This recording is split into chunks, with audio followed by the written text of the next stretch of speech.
Yeah, we're live. Let me adjust here just a little bit, just a little bit. Come on and wiggle it. That's awesome stuff. Hopefully you guys took a look at the thumbnail, and there are several awesome things I want to talk about on that particular motor. First of all, small block Chevy, which is very cool. That particular motor was done for Bonneville, which is also kind of awesome, which means it has to run a long way at full throttle. Also, there are lots of things you need to look at and pay attention to on that photo and go, oh, wait, why is that like that? First of all, it is a roots blown small block, which is kind of cool, but not that unusual. It is a front mounted roots blower, which is very cool and more typical maybe at Bonneville than other places. And the reason for that is for aerodynamics. If you package the roots blower up above the motor, then it sticks up, it's in the airflow, you have to make more power to go faster because of the loss of aerodynamics. So if you have a big hood scoop or something like that feeding the blower, not a good idea. Much better to package it up front. And these are typically done for streamliners and things so that you can, have like some swoopy body style so that the air goes over. Because at Bonneville, that's a critical thing, like weight and stuff. As a matter of fact, they usually want to add weight at Bonneville so they can get traction and add the power that they need, because making the power is easy, putting it down a little bit harder. And then it's all about a balance of horsepower and aerodynamics. You need to be able to accelerate the vehicle, but usually guys find that, especially on a 5-mile course, if you can put your power down, a lot of the things that aren't making 2,000 or 3,000 or 4,000 horsepower, if you can put the power down, then it becomes power versus the aerodynamic wall. So the more aerodynamic you can make, the faster you could go at any given power level. And then also at any given traction level, if that becomes your limiting thing too, which with a lot of the streamliners and the ultimate, speed classes, that's the thing. They can make lots of power. That there's no shortage of guys that are really good at making power, but can you put all of that power down? And you have to manage that with traction control and all kinds of cool stuff. The other thing about, if you take a look at the photo on this motor, it's very cool because it's the front mounted roots blower. It's running on alcohol, so it has the two excuse me, the two big stacks going into it, which is very cool. And the one thing that's probably makes this thing the coolest of all is the thing that you don't see. This motor is actually only 3 liters in displacement. That's right. It's like 183 cubic inch small block, because they wanted it to fit in a specific class. And that's not unusual for them to do all kinds of rigmarole to the motor to make sure that it fits in a specific class. And, a small block Chevy, you can obviously make power. And then if you come down in displacement, effectively you go up in airflow with the head and the camshaft and all of that stuff. So it's obviously a lot easier with cylinder heads to feed a 3-liter motor than it is a 4 or 5 or 6-liter motor, because they require much more airflow to make power. So, and obviously the blower is helping that out a lot, but it's very, very cool. I want to do a video on this, and I need to get together with the guys from the Clay Smith cams, because they're the ones that did this, and it'll be a really cool video because the motor is so unique and it's kind of awesome. Definitely other guys stuff, even though it's a small block Chevy, it's in an other guy's class, so it's very, very cool. So I hope to do a full video on that. But even when it was just running over at West Tech, I'm like, oh, this is like 17 different kinds of awesome. So I had to go over and take a look at it and talk to those guys. But just because even if it was a standard displacement, even if it was a 5-liter or a 5.7 or a 6-liter or something, even if it was those kinds of displacements, it would still be cool because it's a front mounted roots blower and it's running on alcohol. So kind of a cool deal. The other thing I'm doing is the video that I'm working on right now is a comparison. I just did the Ford one where we ran a couple of different blowers with different camshafts and showed what happened. So if you guys haven't taken a look at that video, make sure that you do, where I ran the different camshafts and the different boost levels, one with a carbureted version and one with an EFI version, to show what effect the camshafts and changing the pulleys have on boost and obviously ultimately on power. Now I'm doing one on small block Chevys, and we made a big change. So we ran the same blower on 2 different motors. One of them was a 350, the other one was a 383. And not only were they different displacements, but they were dramatically different, like NA starting power outputs. So, but we ran, we ran the blower at the same blower speed basically on both the combinations. So it's a real good comparison. And this is the kind of stuff that I like. And a lot of times these things like happen like this comparison between these two motors didn't happen on purpose. I just had run the 350 with that blower on it, and then later on ran this other motor that was much more powerful as an NA deal with the blower on it. And we ran it with the same two pulley combinations because we had those sitting there. And you get lots of data when you compare the two things. And it's interesting, the big change in boost, obviously, when you go to a more powerful combination, like we saw on the Ford, when we go to a camshaft change and we go, hey, look, we're not running the wimpy stock cam that makes boost build up in the motor. Now we have a camshaft that can actually utilize the boost and utilize the airflow. And then we see that, at an even greater level with the bigger, more efficient motor, because the 350 was fairly mild. And the larger stroker version was considerably more powerful. And it's real interesting how low the boost got from the supercharger running the same blower speed on the more powerful combination. So we've got some good stuff there coming up. I talked to David Vizard last night on his channel, and he has the head ready, and they may be airflow testing that today. So I'll have to see if I have, maybe tomorrow I might have some preliminary airflow numbers on the 2.2 liter turbo head to start out with. And this is a G head, the bathtub head, the early one. So, and that's going to be the one that we're going to use to hopefully make lots of power. But as I said before, we're going to do lots of different upgrades on this thing and go step by step and do lots of different intake manifolds and lots of different cams and maybe 1 or 2 or 3 different cylinder heads, including obviously this one. This one is probably one that we would use to try to make lots of power ultimately, but it'll be interesting to see what it does at, even at different stages. Because as we've seen before, and we saw this on the blower thing with the Ford and with the Chevy, that the changes that we get from a ported head, like if we look at the LS stuff, when we have a ported rec port head, like a ported LS3 head, a ported stock one or an aftermarket one, you need lots and lots of motor to take advantage of that. And we may see that with David Vizard's ported head too, that obviously if you put that on an otherwise stock motor, I wouldn't expect big things. But if we put it on a motor where we're really getting after it, where now we can, I kind of want to see what that thing does on an NA motor. I know David's going to tell me that there's that according to the software that they use, there's an optimized camshaft for that and all that. But I would kind of like to see what that head does on an NA motor so that we can see if we can make as much NA power as we can and then add boost to that. And then we know that head in ported form will support more power. David looks at it in a different manner than I do, because like I said, I'm doing a whole bunch of different testing to find out, what exhaust manifolds, what different exhaust manifolds work, not just what the ultimate one is, which he kind of wants to see a lot of times. But that's not what I do all the time. And my stuff is aimed more toward the average guy. What are the things that they are actually using? Like, that's why we use the truck manifolds on an LS when I make the turbo kit. For a long time, I used the tubular headers, but they're such a pain because there's no spark plug access and they burn plug wires. So I wouldn't choose that if I was putting that in a truck, obviously, or a car. I would rather have something like the Holley hooker manifolds are good about that. They have good plug access. They don't burn plug wires and they work well. They're not going to work as well. John, thank you very much. They wouldn't work as well as, tubular ones. And they also have a limitation in after the crossover where the two merge together, they do limit flow a little bit.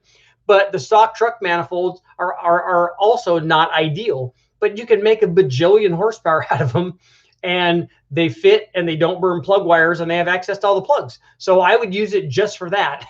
And also since you can make 4-digit power levels with those without any problem, that's kind of more what I would look at on the 2.2 and also on the 3800 when I get around to finally running a turbo alone on that.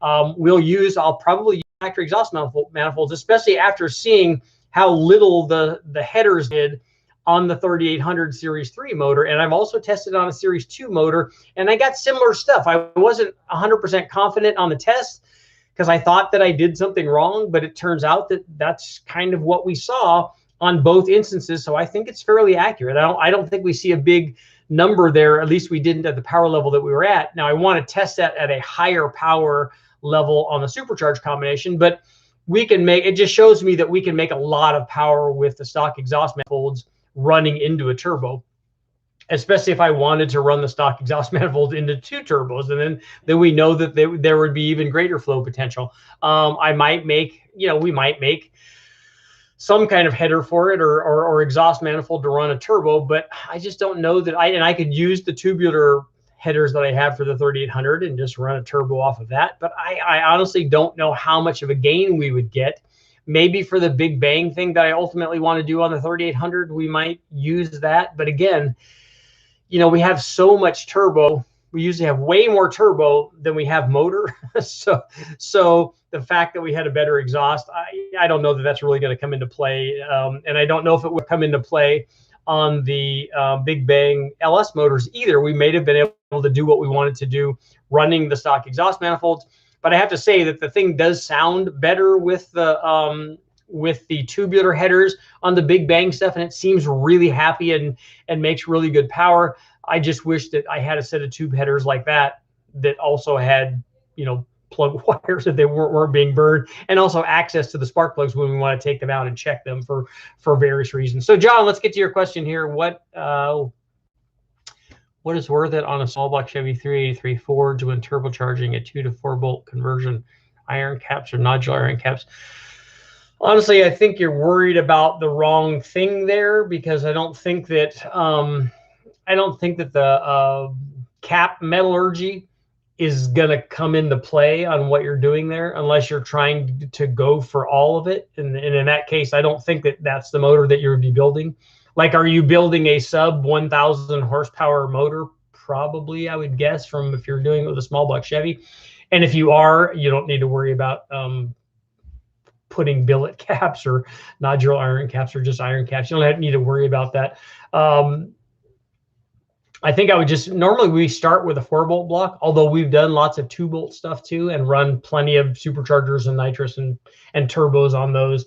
And I don't know that I've gotten to the limit of either a 2-bolt or a 4-bolt block before something else becomes the thing. But if you're doing Ford's internals, then maybe you might get to where the block is a problem. But why wouldn't you do it with just a 4-bolt block?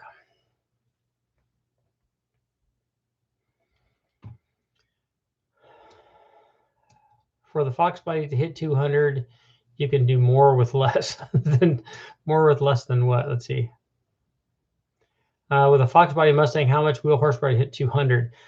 650 is way more than you need to go 200 in a Fox body. You can certainly do that with 500.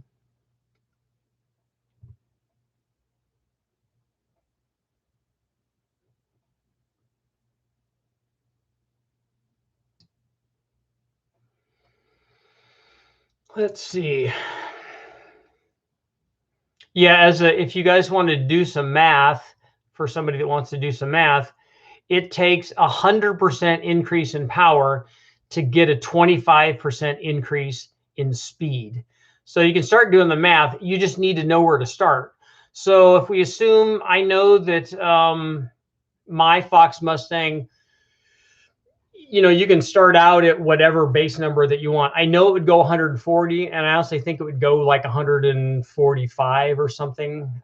We did do a different exhaust on it, so you can just start with that number and it'll give you a fairly good idea, and then start multiplying it out, and you can get to what it's going to take to get there. Can you do a power curve comparison on a centrifugal small block versus a cup engine? I've never run a cup engine. I know the Westech has a couple of them there, but the cup engine is going to make peak power at a lot higher engine speed than a typical centrifugal small block. Like that could be a 7,000 RPM motor, and you could make, because like an unrestricted cup motor could be 900 or 950.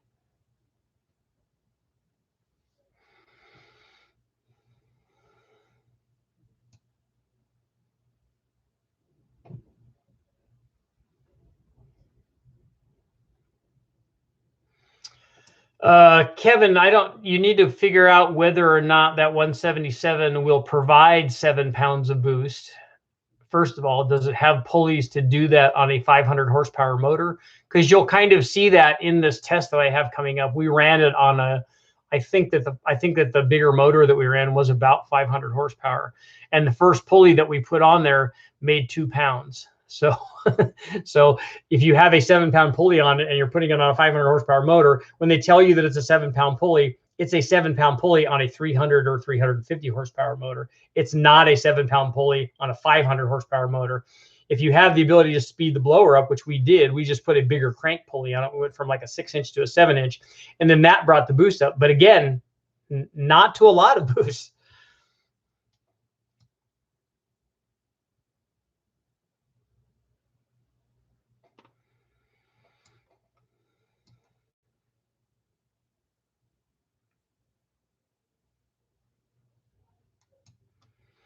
So, John, you have 2 late 90s stock short or 6 short blocks. Okay. But the thing is, John, you can go to the wrecking yard and get a good running small block so cheap and just start with that. Just go get a Vortec motor. I have a turbo blowing into a roost blower. How do I calculate the final boost? Can somebody show them the formula for that? I can give you an idea on the stuff that we did. We did 7 pounds plus. We did 7 plus 11 on the Eaton Supercharged 4-valve, and that was 21 or 22. And we got a similar number. We had 7 pounds from the turbo going into 12 or 13 pounds, and I think that it ended up being 23 or 24 coming out of the blower, like below the blower. That should give you a fairly good idea. Can you make a video breaking down turbos and installation on a small block? The problem with installation is it's going to be specific to chassis, and I don't do that because we always run them on the engine dyno. We can talk a little bit about turbo sizing, and we can talk about that here. I mean, if you want to make 700 horsepower, you pick a 700 horsepower turbo is the example I always use, or 1,000, you pick the 1,000 horsepower turbo. And then the more that you do to the motor, the more responsive that size turbo will be. If you're only if you only want to run, if you're never going to run more than 700, there's no reason to put a 1,000 horsepower turbo on it because it's not going to be as responsive as the smaller turbo. But all you really have to do is route all of the exhaust to the turbo. And that's usually a function of like fitment in the chassis, how you're going to route your exhaust, what exhaust manifolds or turbo manifolds that you can use, where the turbo is going to go. All that's going to be, it's going to be different in a Camaro than it is in a truck or something. So those are going to be specific to the chassis that you're putting it in. Power question, 2,500 pounds to go 950 in the quarter. They're going to give you more a mile an hour probably, but they don't have a calculator. But take a look at, you go to Wallace Racing calculators. He's got stuff for displacement and compression and mile an hour and all that stuff. And it's a really good source on the internet for you to go to.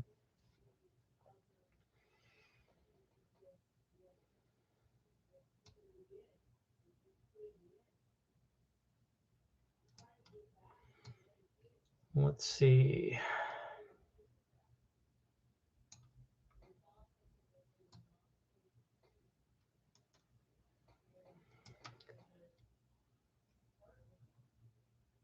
Well, that's what I said, Tim. It's it takes a 100% increase in power for a 25% increase in speed.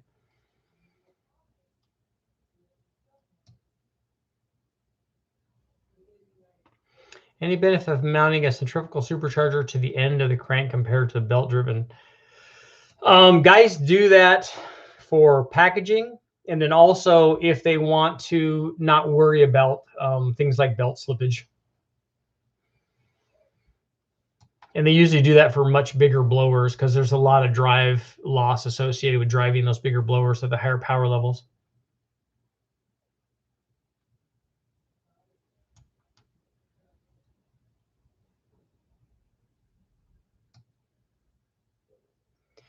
You turbo a stock truck 302, wanting to make 600. Okay, that's going to be harder on a stock motor if it's a stock cam and stuff, because that motor's not going to make very much power.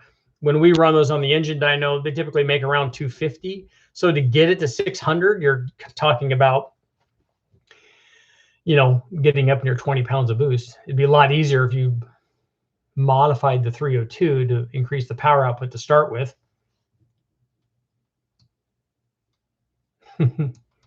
Ark, you want to see an all peanut board engine masters competition? That would be interesting. Yep, 7 plus 12 equals 23. It's some common core.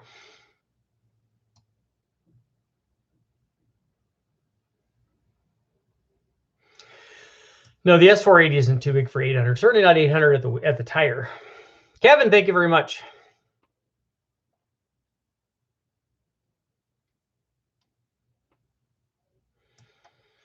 We ran the small blower on our big block, on a mild big block, and it works fine. It doesn't run very much boost. It adds a lot of low speed power, but a 177 on a 500 horsepower motor is going to be fairly low boost, even spun out fairly hard.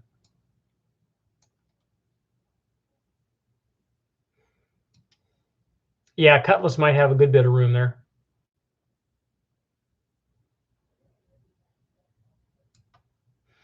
The big turbo blows into the smaller one.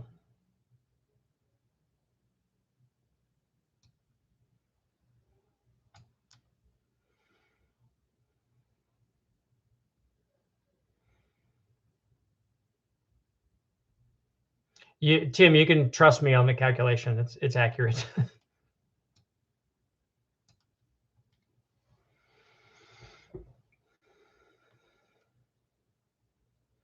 What upgrades are essential on a boosted small block Chevy? You can run boost on a stock one. I always like to do at least ring gap on it.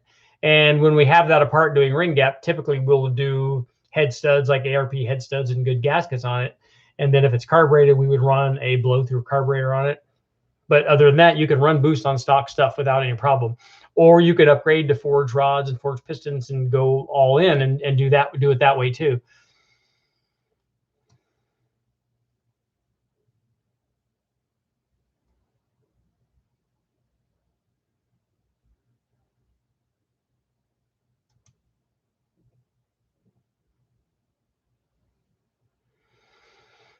Dorman LS2 versus a Fast 92. Yes, I've compared those. The Fast is better.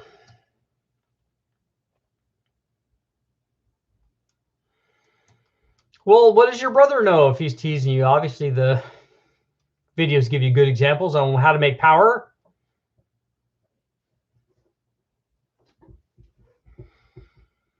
I have a 5.3 that I plan on building for an S10. Looks like Trick Flow is going to come out with new heads for the small block Chevy. There are already plenty of a good small block head, so you don't need to wait for something new. Or the 5.3 can obviously make lots of power. Either of those combinations, like the thing that you need to say before you say any of that other stuff is, Richard, here's how much power I want. And then all of the other stuff works backward from that. Okay, I want 600 horsepower. Okay, good. There's only about a bajillion things that you can turbocharge to make 600 horsepower. Very, very easy. I want 6,000 horsepower. That's going to be a different discussion. I probably won't be able to have that. Somebody else will have, Kenny Duttweiler or somebody will probably have to have that discussion. But you see, that's the thing. You need to tell me how much power you want, and then we can talk about what you're going to use it for and kind of determine what other things might be necessary. But if you say, I get people all the time, as a matter of fact, I went through this today. I get somebody that's asking about merge collectors or Y pipes or things like that. And I'm like, before you ask about that, let me ask what you're trying to do. Let's go backward a little bit, because people tend to get focused on like the tiny little thing. Okay, what if I do a merge collector or a divided thing for my housing? Or I'm like, okay, that's all good. We can talk about that, but that's this much of what you're talking about. Let's talk about the big part. Okay, I need to make 800 horsepower. Okay, good. You actually don't even have to worry about this thing over here to get 800 horsepower. So let's work on that first. And then you want to work on the divided part because you want to improve response. on your 800 horsepower motor because you're using a small motor to start out with. Then we can talk about that. That's never the thing that you lead with. Lead with, here's how much power I want to make. Now, how do we do that? And then we can talk about what kind of cool spark plug wires you want that are going to help you make that kind of power.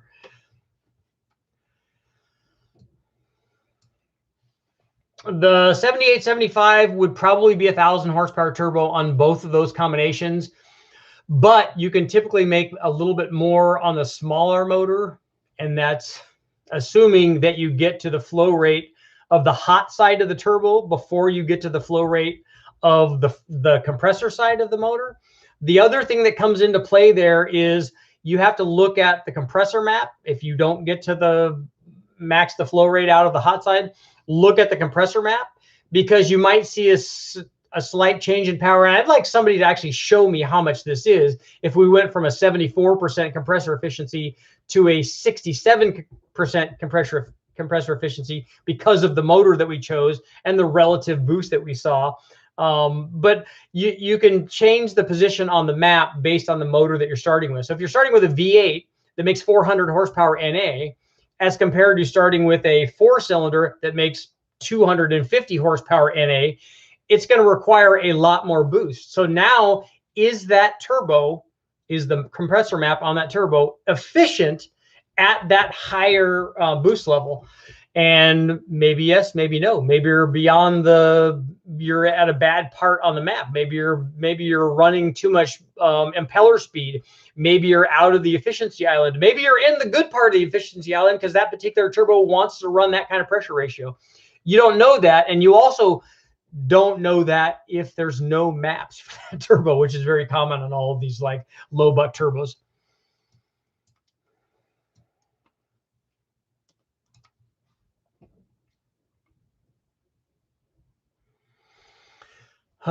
This is a perfect example of that, of what I was talking about. Do turbo headers increase power over a stock log style manifold? No, they don't. And it depends on which ones you're talking about. And they won't at 500 horsepower, 600 horsepower. Maybe they will at 1,500 horsepower. But are you going to be there? And what fits in your package? What fits in your chassis better?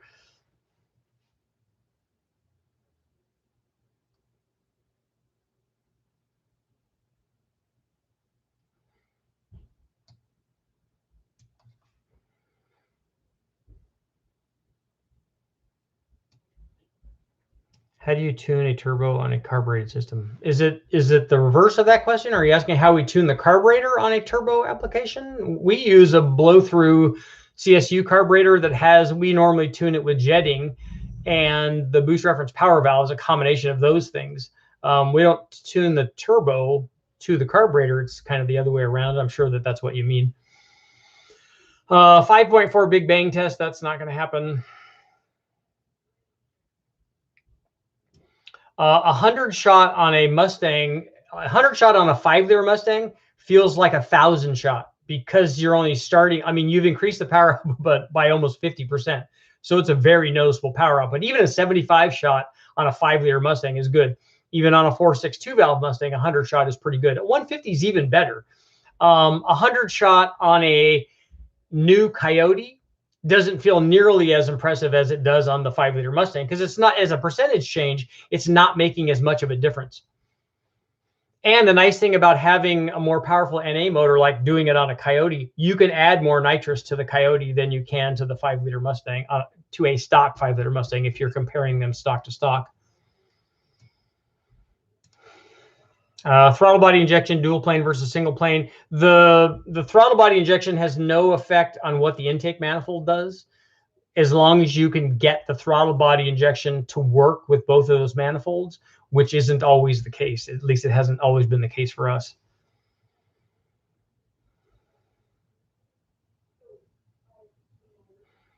So you want 200 horsepower from a Jeep 2.5 liter? I would definitely go boost then.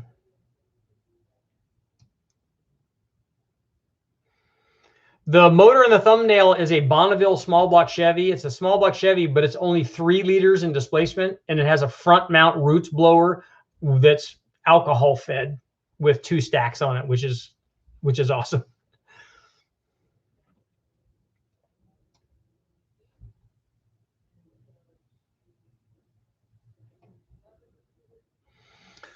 Normally we use we use a lot of, I've used a lot of, like on the Big Bang motors, we use Denso Iridiums because we had a bunch of 29s and 31s, which is a really cold plug, and those work very well. And they also come pre-gap, which is really, really tight, because we normally run, 19 thousandths or so spark plug gap on the really high boost stuff. I've also used NGK stuff, but if we're running lots of boost, we won't want a fairly cold plug. We want at least an 8 or a 9.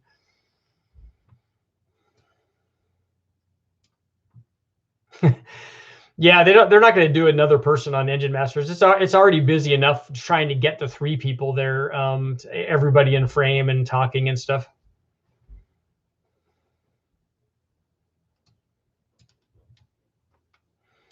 Why does nobody understand compressor efficiency?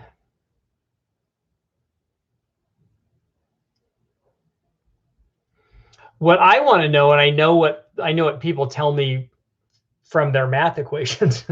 What I want is somebody like Gail Banks, who has the test facility to do it.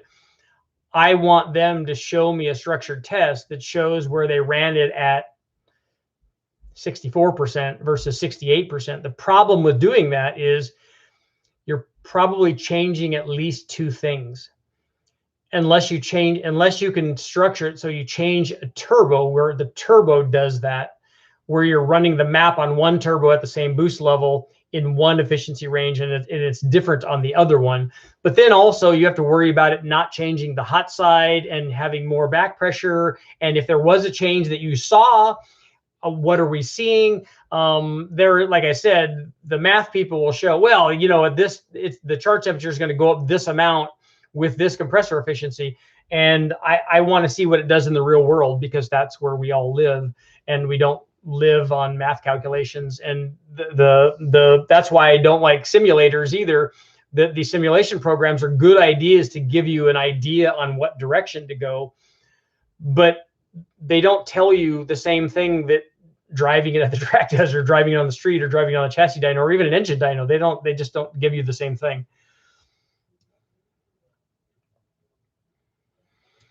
A top 10 favorite turbos list. So like my favorite turbos to use.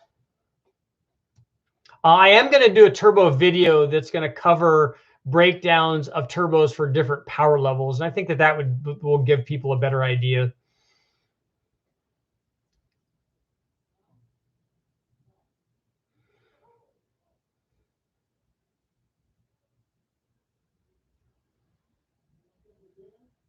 Oh, so you want to add the 150 shot to run 5th gear so it accelerates like the other gears do? That's one way to go about it.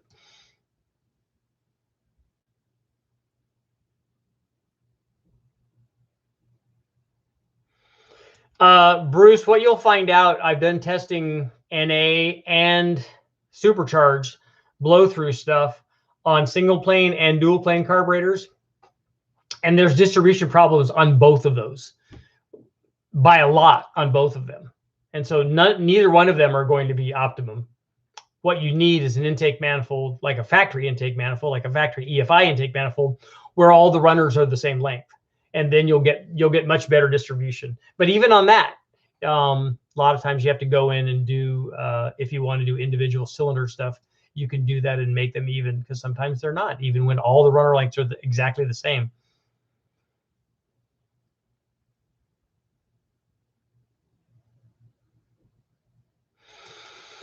And Francis, the 800 horsepower 400 small block with a supercharger on it, a 700 R4, you probably could make one that would do that, but it would be really expensive.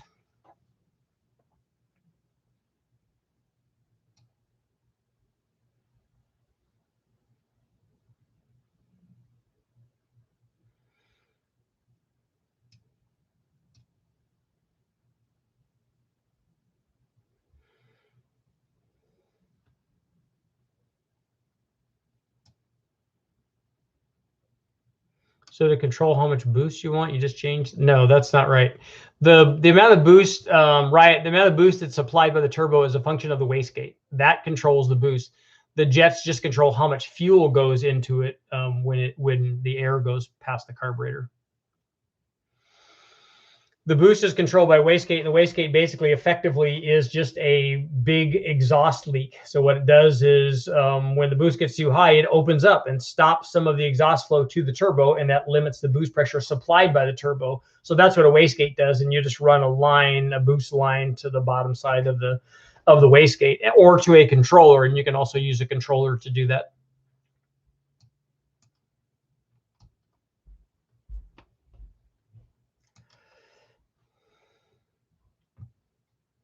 A 5.3 to Lewis, a 5.3 to make 800 is very, very easy.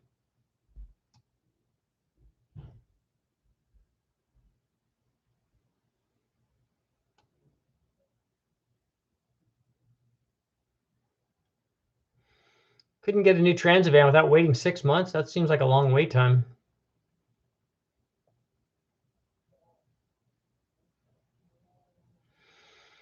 Yeah, we want to do the K24. I'd like to get to 4 digits with that thing if it can.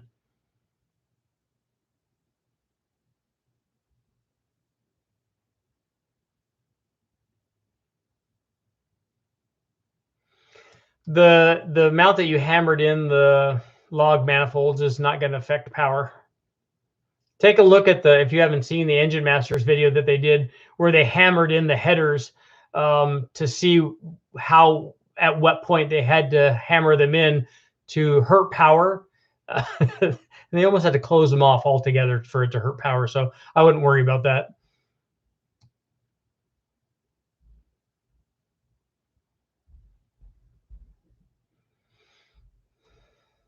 Yeah, a carbureted wet plate works really good.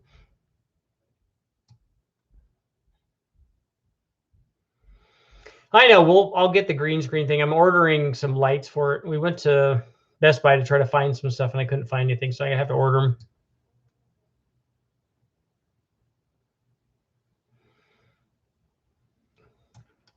We've run plug gaps down in the mid-teens, 15, 16, and it still runs fine.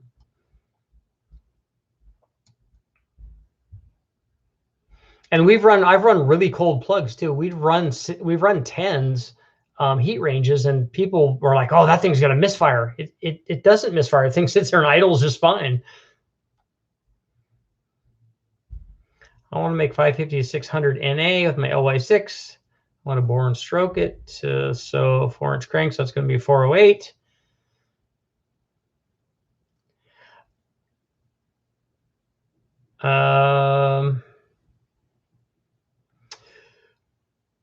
Fit Elite. An LS9 cam is not going to make anywhere near 600. In fact, it's not going to make anywhere near 550.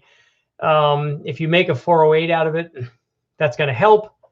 The heads that you have are good. You're going to need to have more cam than that, I would recommend. If you're eventually going to boost it, you could run a mild cam. I wouldn't pick that one because it's going to be pretty soft down low. Any other cam is probably going to be a good upgrade for you. Yeah, Dan, I don't think it would be either. Maybe I can use a bigger spread than that. The problem is when you go to a bigger spread than that, you usually have to go to a change, and you have to have a pretty serious change in pressure ratio then. And then I'm worried about that big of a change in pressure ratio. Well, then you have a big change in the temperature anyway, just because you're running more boost going in, and then can the intercooler take that out? And it's just it's a whole big thing.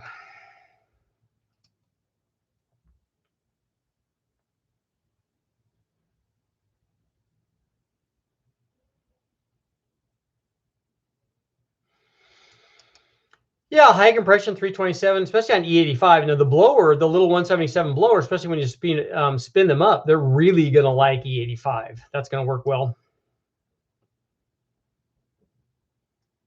yeah. I don't race dynos. I don't race cars or chassis dynos or anything.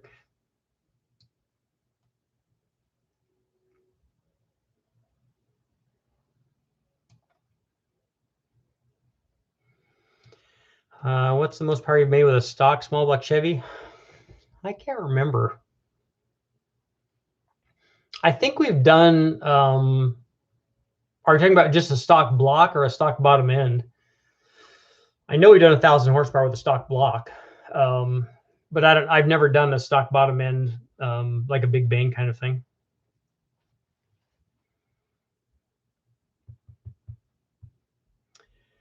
I haven't, Mackenzie, I haven't compared the S475 to twin GT35s. I'm trying to think. No, maybe I did. Maybe in the twin deal I did. I think they were GT35 82s. So when I think on that, the S475, you guys can correct me if I'm not remembering correctly. I think that the S475 that I tested was the T6. So that was the Summit one, I think, if I remember right. And I think that the single turbo actually was a little bit better. And if you want response, I would go with a T4. So I would pick like a GT or a 78, 75 Gen 2, like the VS Racing one. And that probably will be more responsive than the T6 S475. When we gap rings for boost, you gap both the rings. We don't do the oil rings. We just do the top and the second ring. I don't know when the next trip to West Tech is.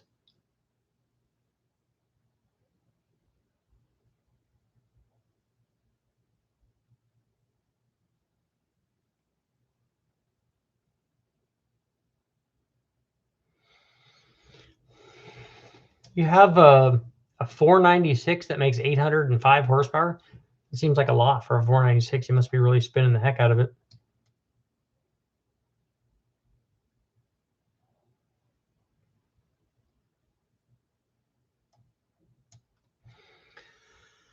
A turbo 400, was that your question, Francis?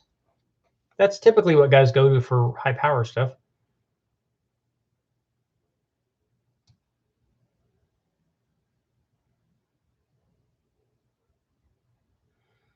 Will those heads fit and work on a new Dart Big M block turbocharge? Yeah, those heads have enough to make 1,800 horsepower with turbos on them easy, especially if you, like you say, you're already making 800 on a 496.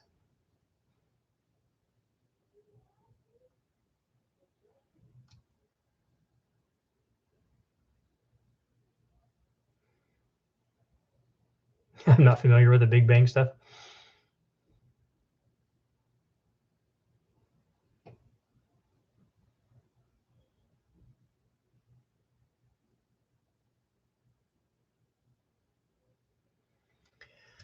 I have a completely forged 383 6-inch rod, small block, and I'll make 1,000 horsepower. That's easy. Do you know what the 383 makes? What heads are on it? What intake? What camshaft? All that stuff. And do you know how much power it makes now? Almost any 383 can easily make between 450 and 550 horsepower, let's say, from mild to wild. And in any, no matter where it is in that range, even if it's only 400, getting to 1,000 just takes boost. It's not hard. Just takes 1,000 horsepower turbo or turbos, and then blow through carburetor if you're gonna run it carbureted.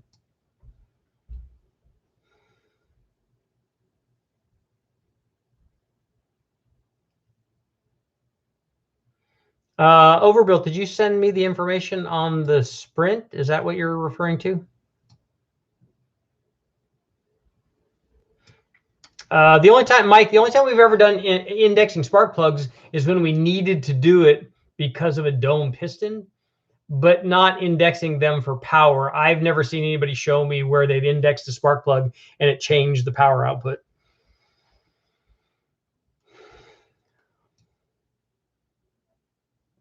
Yeah, it's very windy in California.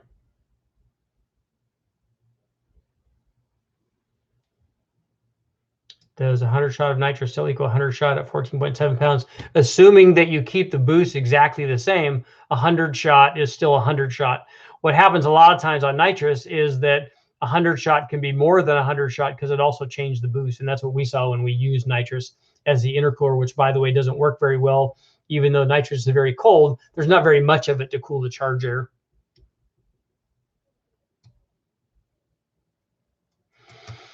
Omar, you got to be very specific about what engine and all that, because the one engine is going to want something and then another engine might want something else or respond to something else because of the way that it's configured.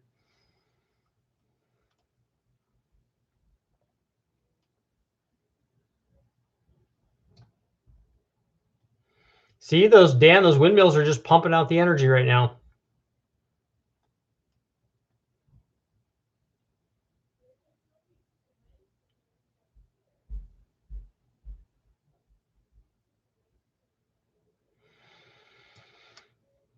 Blue collar, all I can say is you can try it and see what happens to see if it controls the boost. You might, what might happen is if it's in a position where it's not controlling the boost, you might have to oversize on the wastegate because of the placement. But try it and see. If you have a slight rising boost curve, that's not the end of the world.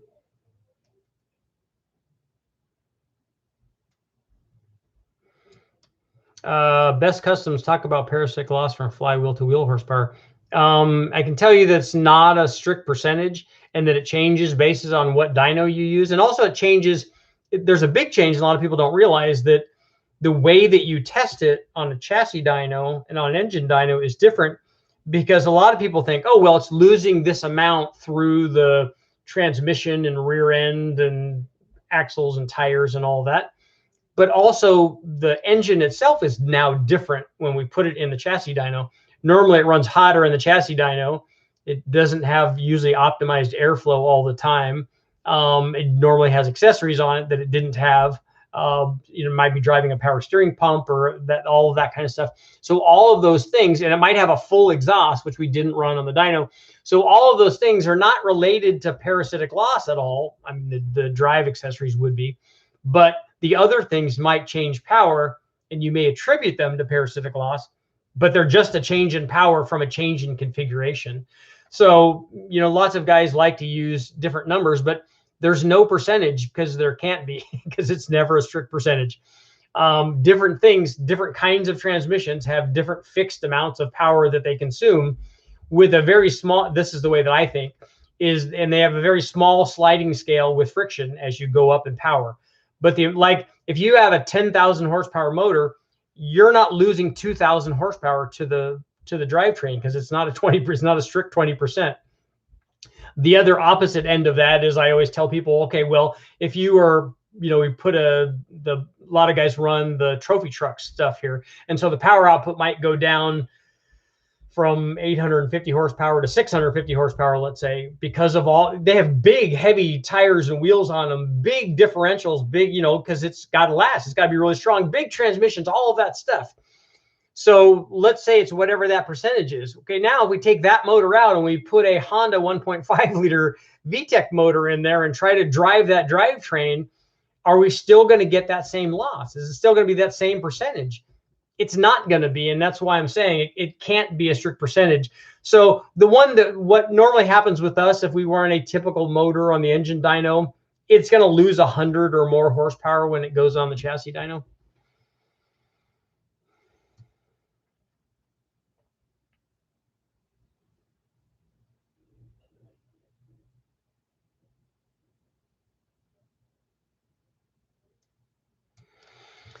I don't know about an LT1 cam. You might talk to the guys at talk to Jim over at TPIS.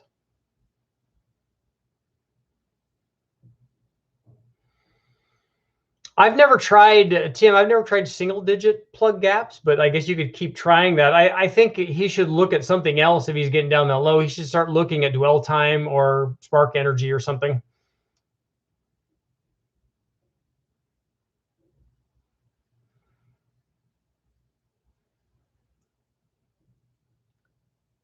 Oh, Hawaii had an earthquake last night? Wow. So are we going to get a tsunami here?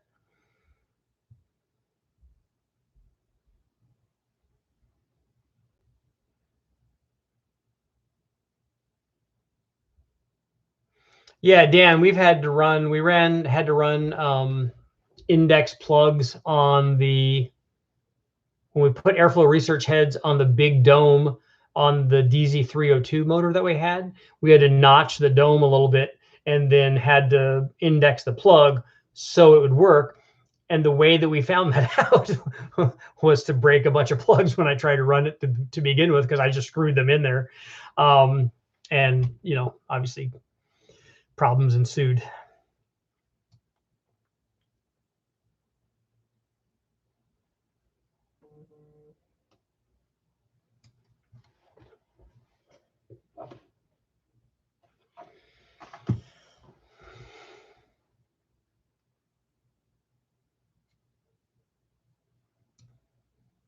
Let's see here.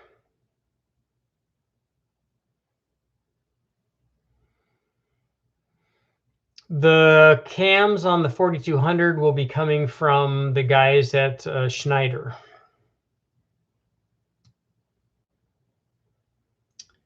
You built a Gen 4 6-liter, sloppy stage 2, ring gap, supported 706s, Holley high ram, air to water, twin 7875s.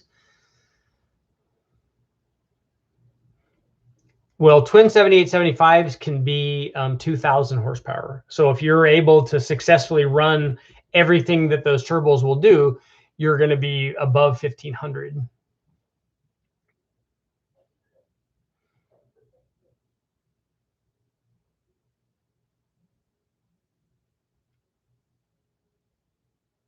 I've seen a couple of dyno sheets from a 383 Mopar and a 400 small block Chevy. They were 535-ish torque at 3,500, about 475. That torque number seems way off to me. And it's hard to look at, you can't compare two motors of completely different types on different dynos on different days and all that stuff. So we have to be more specific about the things. 535 at 3,500, that seems pretty high. That's 1.3375. That's a pretty good specific torque output, especially at that engine speed, unless it's got a lot, and it's got compression and stuff in it. I'm really interested in a turbo setup with near instant boost. All the factory ones do that.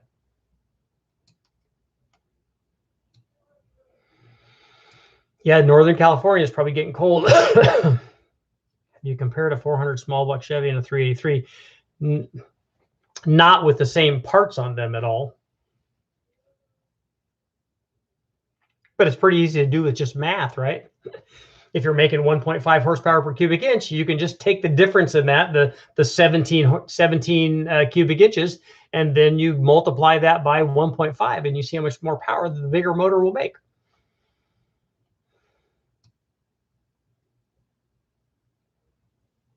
Do you have any opinion on sealed power flat top pistons from Summit? Yeah, they should work fine.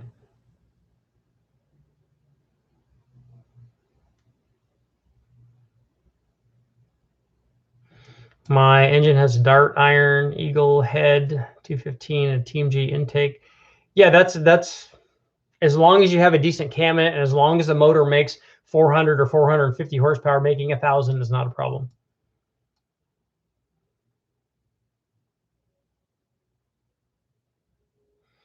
Nick, I've used nitrous spraying the air-to-air intercooler for charge cooling, and it helps.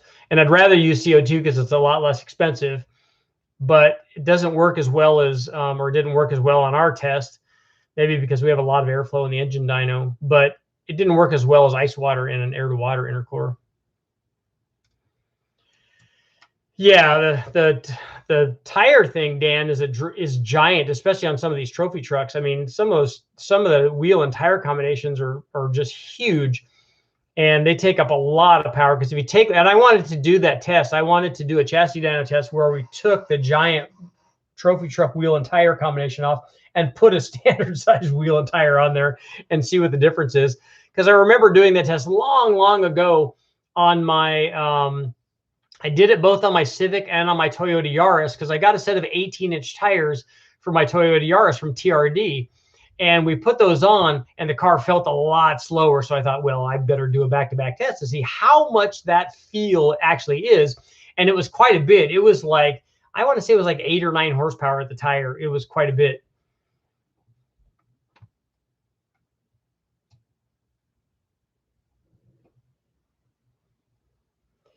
Richard, could we eventually get to turbo applications of 2-liter 4-cylinder engines? Everything is coming out of that configure. I don't understand what your question is.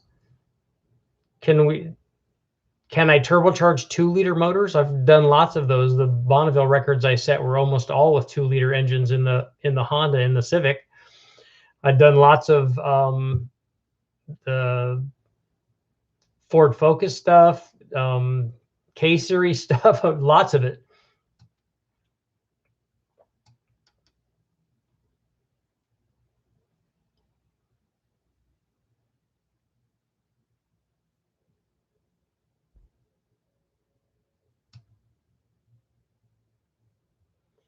Overbuilt, 500 CPM carbs. I sent you a text. Yeah, I saw the text. I'll get back to you as soon as we're done with the. So we're done with this. So we'll be in a couple of minutes.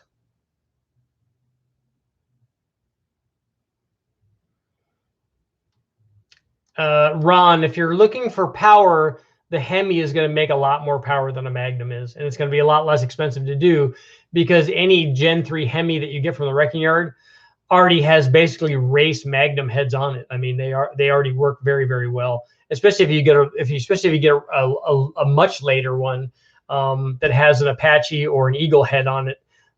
Those things are going to be at a level that the Magnum stuff can't reach.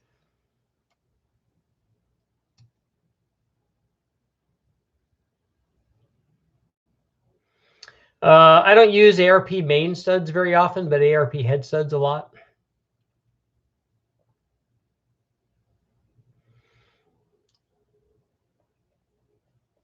I think on your inline 6-cylinder, I think you could use a 500 Holley on that.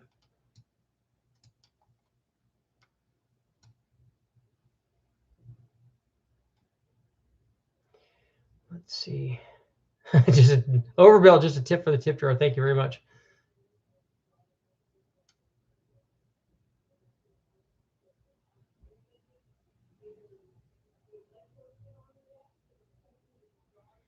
Put throttle trumpets on the outside of the plenum. Yeah, but then there would be big vacuum leaks.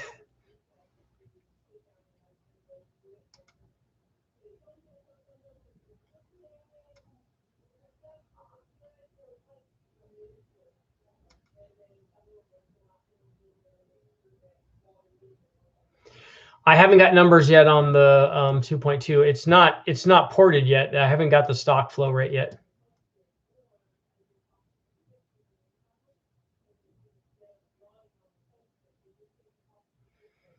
Yeah, John, 1,500 horsepower. Those turbos will easily do that. I'm the Kreskin of math.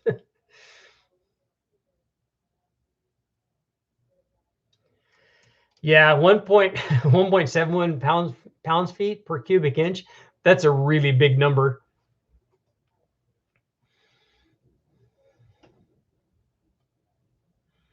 Especially given the RPM range that those things are running. I was trying to look up my Engine Masters deal, and I think that I was at 1.6 or 1.64 or something like that. Let's see.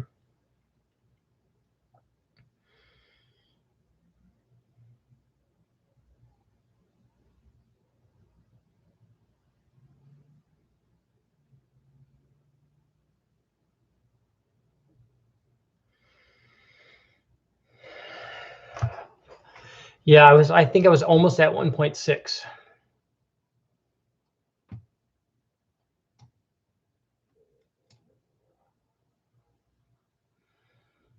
Ford 1.6 EcoBoost, that would be cool.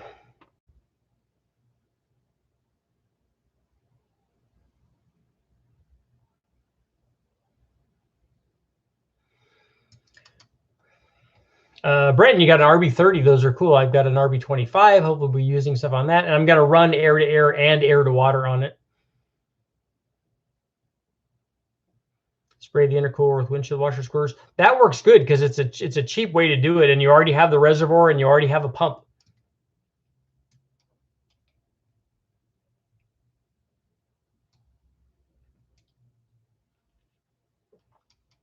Oh yeah, David, if you got 39s on there, that would be good. If you could just put some standard size 14-inch tires on there or something, and just weigh the two and see what the difference is. Because you have two big changes. You have weight, and then you have moment of inertia also, and then you're gonna have a change in gearing as well.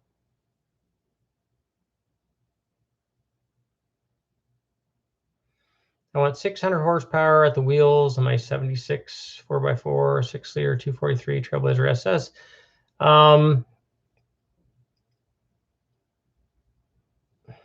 So that would be at the limit of a GT45. So you're looking at a 78, 75 kind of turbo. And the intake you should use is the one that came on your Trailblazer SS.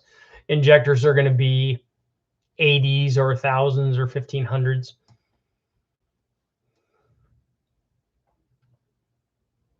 Tom, did your car that came stock with an air-to-water intercooler, is that the All-Track?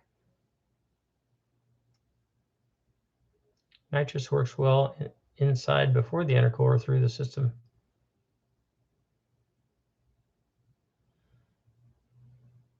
Nitrous works well if you inject it into the motor. It doesn't work very well to cool the charge air as an intercooler, which we showed. And it's fairly expensive to use it to blow through an air-to-air intercooler to cool the discharge air on an air-to-air.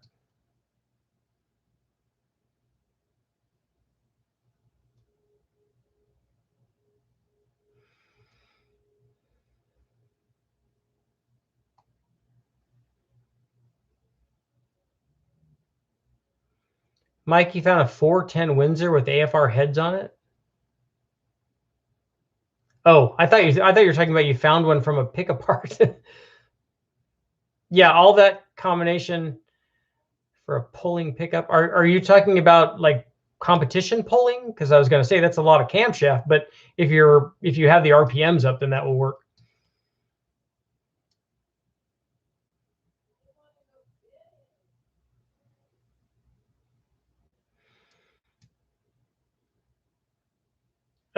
Carol, you're fine because the thing had a bunch of oil on it left over from that.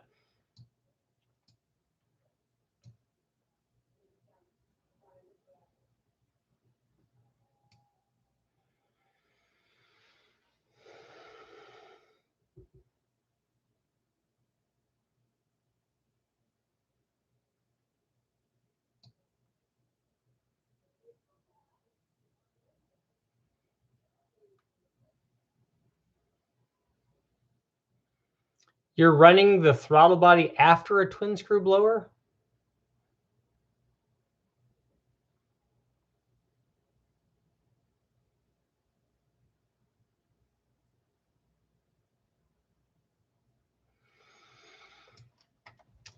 Yeah, you do the RB hybrid stuff.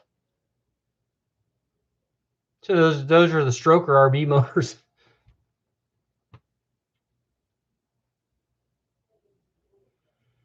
Jay, you just ran an aerial liquid nitrogen intercooler. Tell me more about that. That's one of the tests I want to do. We were going to fill a trough.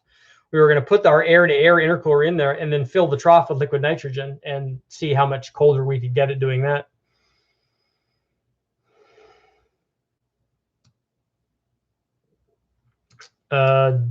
Is that John? If that question is me, I have a Dodge Omni GLH, a 1971 240Z, a 1972 Nova, an 88 5-liter Mustang.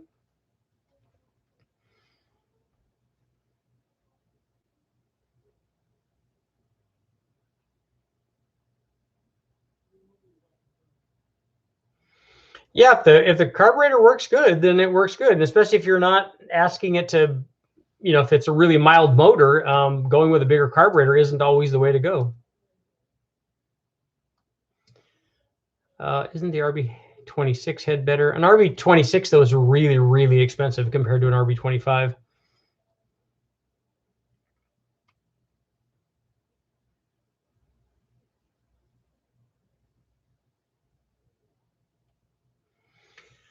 Justin, there's no way we can know that.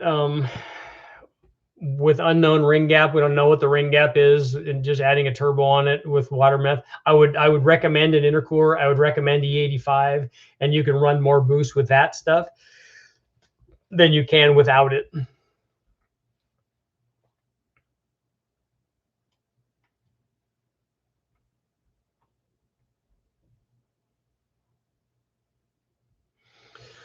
I want to do the fuel cooling also test. Well, I'll have that coming up.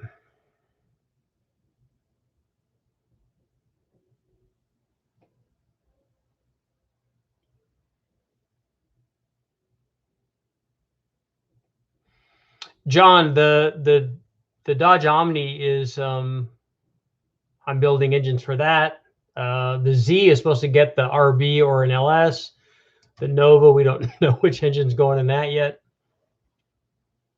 The 5-liter Mustang, I have a 5-liter Mustang engine for that already.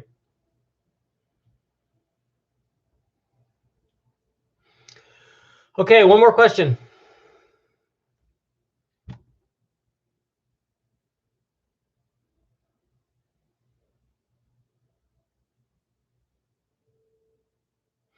Tim, I was wondering if we should use plastic instead, but I didn't know if that was going to crack.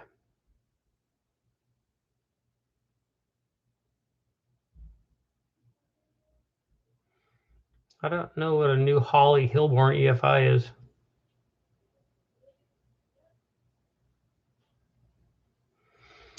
I know originally that's what I was doing. I bought all the adapter kits and stuff to put the LS and the Z, but it is a 71. And I would much rather have the I'd much rather have the RB25 in the Z.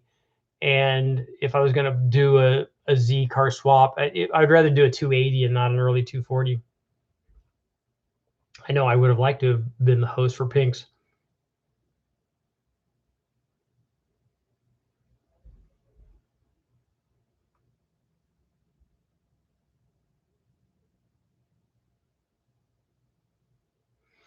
We don't use a Terminator X. We use a Holly HP or a Dominator.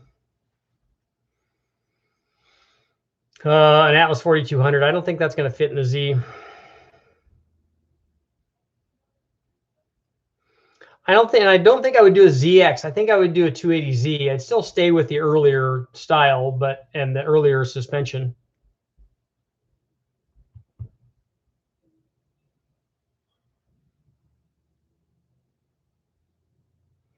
Yeah, performance engine. Send me a 1,000 horsepower turbos are usually the go-to stuff. Is a pair of GT35s, but you might be able to do a pair of GT3076s. But if this is a real Bonneville deal and you guys have some kind of budget, I think I would actually use Garrett's, and then we would use something probably a little bit different.